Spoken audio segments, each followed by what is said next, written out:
Shalom Alehem, Ibu Bapak, Saudara-saudara dan adik-adik yang diberkati dalam Tuhan kita Yesus Kristus. Kembali lagi kita bercakap-cakap di seputar pujian.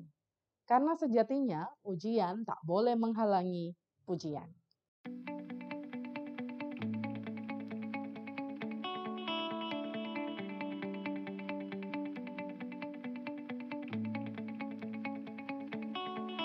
Pujian hari ini didasarkan pada syair dan lagu yang diciptakan oleh Michel Karatem atau yang lebih sering dikenal M. Karatem, Opa Karatem. Beliau adalah seorang yang menciptakan beberapa lebih dari 50-an lagu rohani di sepanjang perjalanan kehidupannya, dan lagu-lagunya lebih cenderung pada lagu-lagu etnik. Dan dalam perjalanan kehidupannya ada begitu banyak kisah yang bisa menginspirasi kita sekalian. Salah satu lagunya tercatat pada pelengkap Kidung Jemaat nomor 43. Lagu ini juga dicatat pada nyanyian rohani lainnya karena lagu yang diciptakan oleh Opa Karatem sungguh-sungguh menguatkan dan meneguhkan hati setiap orang percaya yang menyampaikan nyanyian pujian tersebut. Pelengkap Kidung Jemaat nomor 43, Tuhan kami berlumuran dosa. Mari kita nyanyikan bersama-sama. Tuhan, kami berlumuran dosa. Tuhan, sudilah ampuni kami. Tuhan, harta kami musnah sudah. Tuhan,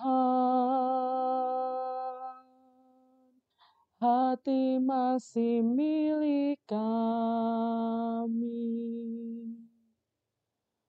Tuhan, sudi ampuni mereka.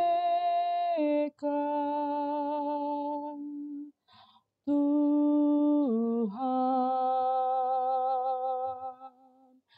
Kau yang tahu perbuatannya. Tuhan, kami berlumuran dosa. Tuhan, sudilah ampuni kami. Bait pertama dan bait 4 sebenarnya syairnya sama. Tapi kita bisa memahaminya sebagai sebuah ungkapan atau simbol yang menandakan bahwa sebelum kita menuturkan atau berkeluh kesah terkait dengan begitu banyak problema, begitu banyak persoalan, begitu banyak pergumulan yang kita hadapi, M. Karatem mencoba menyadarkan kita untuk kemudian mengakui bahwa semua orang yang ada di tengah-tengah dunia ini sungguh-sungguh berlumuran dosa dan karenanya membutuhkan pengampunan dari Tuhan. Lalu kemudian lagu ini menyiratkan bahwa ada sebuah peristiwa konteks yang ada saat itu, harta musnah, tapi kemudian hati masih milik kami. Bersyukurnya sekalipun harta dimusnahkan, tapi kemudian hati yang sungguh-sungguh percaya dan berharap pada kasih dan kemurahan Tuhan masih menjadi bagian dari kehidupan orang-orang percaya.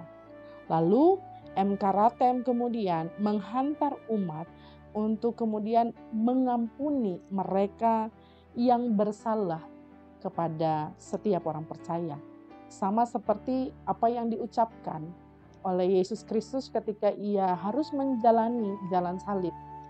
Ia menyatakan atau berkata, "Ya Tuhan, ampunilah mereka, sebab mereka tidak tahu apa yang mereka perbuat." Menariknya, Opa Karatem kemudian membawakannya dengan sudi ampuni mereka, Tuhan, Kau yang tahu perbuatannya. Yang mau menunjukkan, kalau saya memahaminya sebagai ini pernyataan iman, pengakuan iman, bahwa apapun yang terjadi dalam perjalanan kehidupan orang percaya, Tuhan tahu. Dan Tuhan memahami siapa yang melakukan begitu banyak kesalahan dan dosa, termasuk siapa yang kemudian mau sungguh-sungguh dalam kerendahan hati mengampuni mereka yang bersalah di tengah-tengah perjalanan kehidupan mereka. M. Karatem menuliskan syair ini di tahun 1998. Sebagai bangsa Indonesia, kita memahami bahwa itu tahun-tahun yang sulit. Memang pergerakan reformasi dimulai di tahun tersebut. Tapi akibat gejolak reformasi, lalu kemudian pemerintahan Orde Baru turun, tidak lagi berkuasa di negeri ini, ada begitu banyak hal-hal yang memilukan. Kerusuhan yang terjadi di Mei 1998 yang membuat ada begitu banyak orang, secara khusus saudara-saudara kita yang berketurunan Tionghoa, kemudian mendapatkan perlakuan kekerasan, terjadi, diperkosa, dijarah rumah dan lain sebagainya.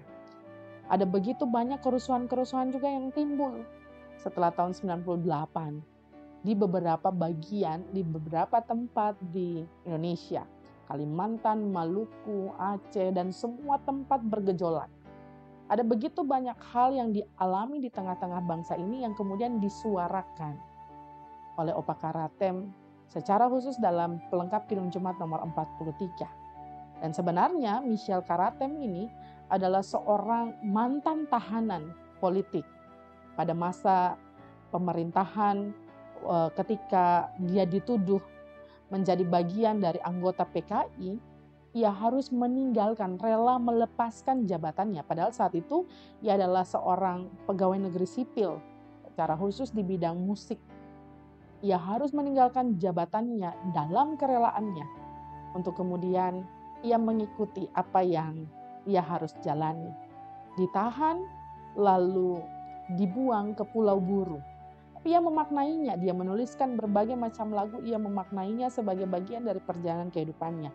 Bahkan setelah lepas dari tahanan, kemudian ada rekanannya yang pada saat itu mau membuat ia kembali lagi bekerja sebagai seorang pegawai negeri sipil.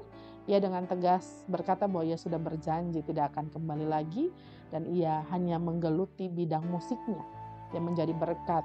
Sekalipun ia menghadapi berbagai macam tekanan dan pergumulan, sekalipun ia menghadapi begitu banyak fitnahan, ia tetap menyuarakan hal-hal baik, termasuk ketika ia bersaksi bahwa ia tidak mendapatkan perlakuan kekerasan, ketika ia mengalami berbagai macam peristiwa sulit, bahkan sebenarnya ia berjumpa dengan keponakannya, kakaknya, adiknya dalam tahanan di Pulau Buru saat itu.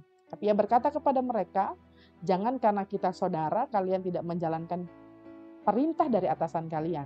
Karena saat itu mereka adalah polisi militer.